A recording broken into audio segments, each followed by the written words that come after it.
Hey guys, have you ever heard the famous saying, many are called but few are chosen?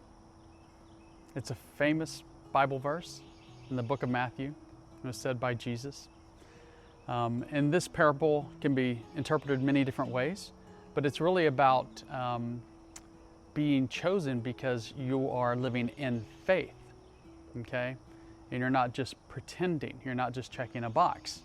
The reason I'm bringing up this parable of being chosen when called is because I like to also look at it a different way. If you were to say the words, many are called, but few choose to listen, then that kind of puts a different perspective on it.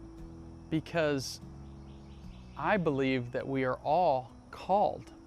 We are all called to a bigger mission, a bigger purpose.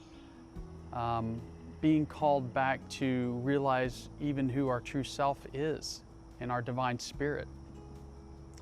And so most choose not to listen. Many people choose not to listen, okay? Because if you listen and you look deep within, you'll see and you'll hear the calling.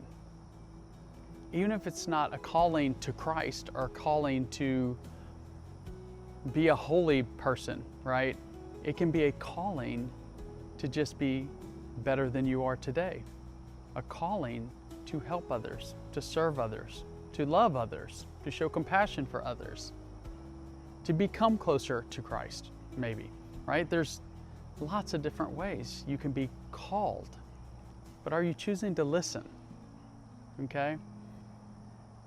And I think a lot of people will lose sight of that.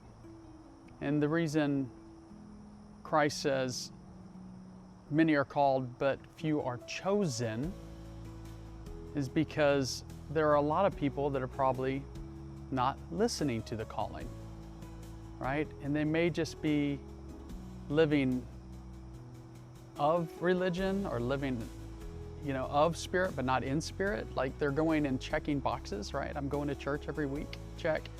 And then the rest of the week, they push away the true calling, the truth that's coming from within, right?